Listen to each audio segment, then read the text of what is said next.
There is one habit silently suffocating your walk with God, and the most dangerous part is that you've normalized it.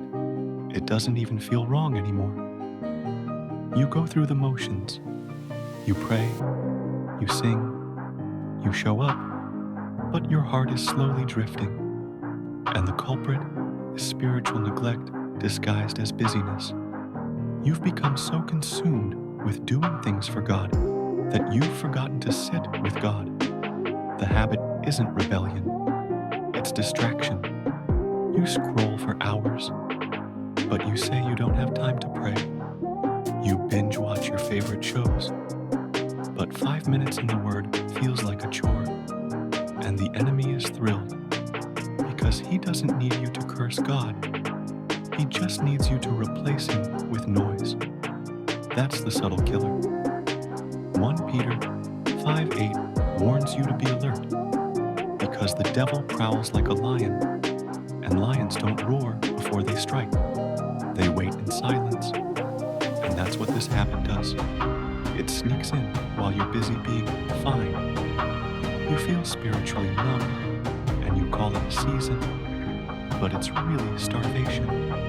You're feeding your flesh more than your faith, and you wonder why you don't feel close to God anymore. The shocking truth: it's not God who moved, it's you. Isaiah 29:13, KJV says, "Wherefore the Lord said, For as much as this people draw near me with their mouth, and with their lips do honor me, but have removed their heart far from me, and their fear toward me is taught by the precept of men." That's you, when your life looks spiritual, but your soul is starving. The quiet habit of spiritual laziness, of neglecting the secret place, is costing you divine intimacy. And here's the hidden layer. This habit doesn't just block your blessings, it blinds you to them. God may be answering, but you're too spiritually dull to notice. Romans 12:2 says transformation comes from the renewing of your mind, not the repeating of religious routines. So you go to church, but you don't change. You pray, but it's empty words. You want breakthrough, but you haven't broken the habit that keeps you distant. The scary part is, you've learned how to perform spiritually without actually being spiritual. You know what to say, how to lift your hands, how to look surrendered. Meanwhile, your Bible is collecting dust and your discernment is fading.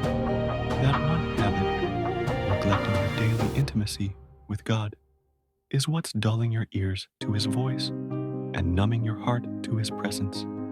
John 15:5 says, apart from him, you can do nothing, but you've been trying to do everything without truly being connected to the vine. And maybe that's why your prayers feel powerless, your joy feels artificial, and your faith feels shallow. You're surviving on yesterday's revelation and calling it enough. But God doesn't want a version of you that's spiritually functional, but relationally distant. He wants all of you. The challenge is simple, but piercing. Break the habit before it breaks your spirit. Return to the secret place. Rebuild your altar. Starve the distractions. And don't just seek his blessings. Seek his face. Because when your walk with God becomes a side activity, you will eventually lose your sense of purpose, your clarity, and your spiritual fire. Let this be the wake-up call. The quiet neglect you've been excusing is the loudest threat to your spiritual life.